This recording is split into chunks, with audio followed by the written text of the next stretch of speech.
Hello दोस्तों, हमारे YouTube channel में आप लोग का बहुत बहुत स्वागत है। आज एक और गेस्ट आए हैं, इनका नाम पार्थिव पटेल है। आज इनसे जानेंगे इन्होंने इंग्लिश भाषा कैसे सीखा है और किस तरह से इंग्लिश भाषा को देखते हैं, इनसे राय लेते हैं थोड़ा। तो आप अपना इंट्रोडक्शन दीजिए Parthiv Patel ji. My name is Parthiv Patel. I am from Jharkhand से हैं।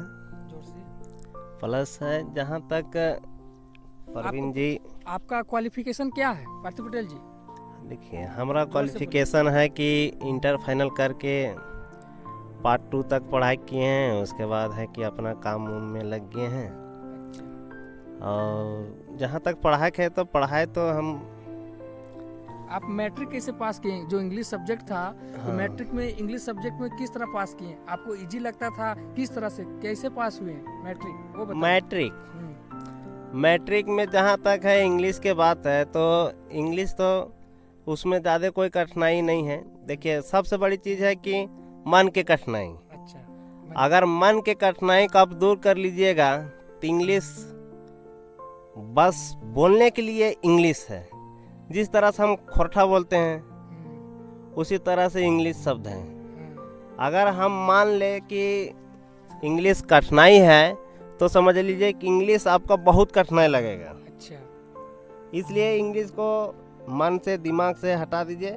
बस जानिए यही कि जिस तरह से हम खोरठा बोलते हैं, हिंदी बोलते हैं, उस तरह से हम इंग्लिश भी बोल सकते हैं। अच्छा, तो हम दर्शकों को बताइए कि आप पास कैसे हुए थे, मतलब और भी बच्चा देख के आपसे सीखे कि आप किस तरह से पास हुए थे इंग्लिश सब्जेक्ट में। देखिए इंग्लिश सब्जेक्ट में पास होने के लिए है कि सारा कुछ तो क्वेश्चन आंसर आपका वहीं रहता है, जिसमें हमारा मिलता है कॉपी, उसमें सारा कुछ रहता है। बस खाली उसमें दिमाग लगाना है कि कहाँ पर ही मेरा आंसर है, कहाँ पर क्वेश्चन है। प्लस है कि सारा कुछ तो है पैसेज में दिया रहता है 20 नंबर का, उसमें सारा क्वेश्चन आंसर दोनों है। अगर थोड़ा सा हिंट्स रहेगा, दिमाग रहेगा, जिस तरह से शिक्षक बताए हुए हैं उसके अनुसार से है कि उसमें सारा आंसर मिल जाएगा। और आंसर इजीली है, जिस तरह से हमारा क्वेश्चन रहता है उसके हिसाब से। अच्छा, तो अब अभी आप मोबाइल चलाते हैं? हाँ, तो उसको चलाने में दिक्कत नहीं होता आपको? कुछ नहीं कुछ नहीं ना, कुछ चला लेते हैं ना, एकदम कोई दिक्कत नहीं है। अच्छा, जहाँ तक है कि इंग्लिश सब्जेक्ट के लिए है कि इंग्लिश में तो हम डायरेक्टली संस्कृत को उसमें छोड़ दिए थे। और हमको इतना इजीली लग रहा था कि संस्कृत शब्द यानी कि संस्कृत को छोड़ के और डायरेक्ट हम इंग्लिश में लिखें। और यही सोच लिए थे कि इजीली है विषय, इसीलिए हम संस्कृत एडिशनल को उसको छोड़ दिए और 5 ही सब्जेक्ट लिखे। कौन कौन सब्जेक्ट लिए थे? हमारा था कि हिंदी, इंग्लिश, सोशल साइंस, विज्ञान, मैथ। अच्छा, ये 5 ही सब्जेक्ट मैट्रिक में लिखे हैं हम। और जो अतिरिक्त था ना उसको हम अतिरिक्त में ही छोड़ दिए, उसका हम एग्जाम नहीं लिखे। अच्छा, और बहुत कोई बोल रहा था कि नहीं से अगर इंग्लिश में फेल हो जाएंगे तो संस्कृत में पास हो जाएंगे। हाँ। इसके वजह से दोनों विषय लिखा। लेकिन हम बोले खैर अगर हम जान रहे हैं इंग्लिश में कि साला इतना सब्जेक्ट आसान है, और हमारे मास्टर जी प्रदीप मास्टर, हाँ प्रदीप सर, उसका पढ़ाने का अंदाज ही कुछ अलग था। इसीलिए हम संस्कृत को छोड़ दिए और बस खाली इंग्लिश में फोकस किए। और हम यही सोच लिए कि जब हमको सर बताए हैं कि इंग्लिश में कोई दिक्कत नहीं है, तो हम भी दिमाग में था कि हमारा कोई दिक्कत नहीं है, इसलिए संस्कृत को नहीं लिखे और इंग्लिश में लिखे। इंग्लिश ने देखिए तो कि हमारा 65 नंबर आया था। तो बच्चा लोग को कुछ मोटिवेशन दीजिए कि पढ़ाई लिखाई कैसे करें ताकि आगे भविष्य में कुछ बने। दर्शकों को जहाँ तक बच्चों लोग के बात है तो हम यही उन लोग को बताना चाहते हैं कि दिमाग में कभी मत रखिए कि इंग्लिश विषय कठिन विषय है। अच्छा दोस्तों, आप आप लोग दिमाग में कठिन विषय में इंग्लिश सब्जेक्ट में मत रखिए कि कठिन विषय है।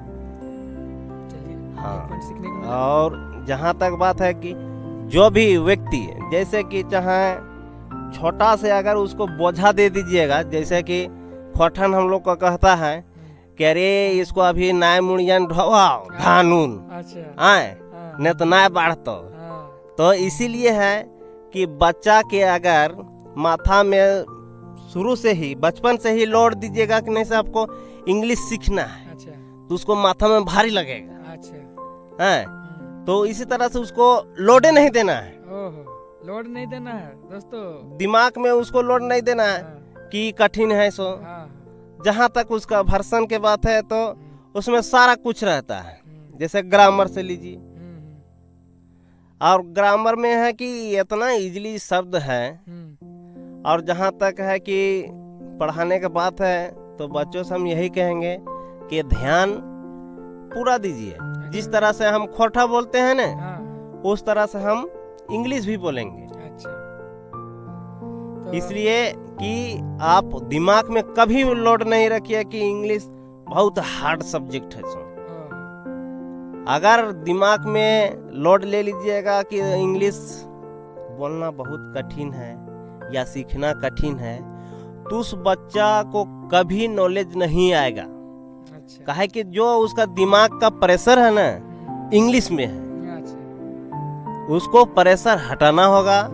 और सभी बच्चों से कहना चाहते हैं कि इंग्लिश में पढ़ाई के लिए है कि दबाव नहीं रखिए। अच्छा अगर जिस दिन दिमाग में प्रेशर हो गया कि नहीं से इंग्लिश में पास ही करना है, तो पास करने के लिए 30 मार्क्स मैं भी चाहिए। 33 लाता था, हाँ। उससे ही पास हुआ। तो कंसर्टली मार्क लाने में हाँ। जैसे कि दिमाग में प्रेशर रहता था कि हमको इंग्लिश में पास करना है। हाँ, कितना मार्क्स 30 हाँ, या 31, कभी 32, 33।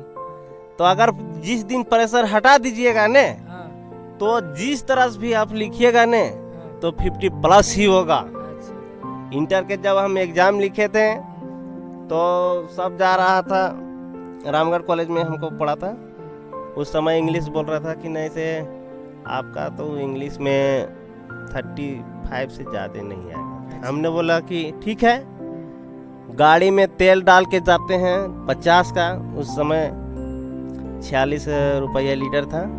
तो हम बोले कि 50 रुपया का तेल डाल रहे हैं ने, तो 50+ लाएंगे इंग्लिश में। अच्छा और देखिए 56 लाए थे, अच्छा और अभी इंटर सेकंड से पास करके और यही अभी पार्ट जॉब काम करते हैं। और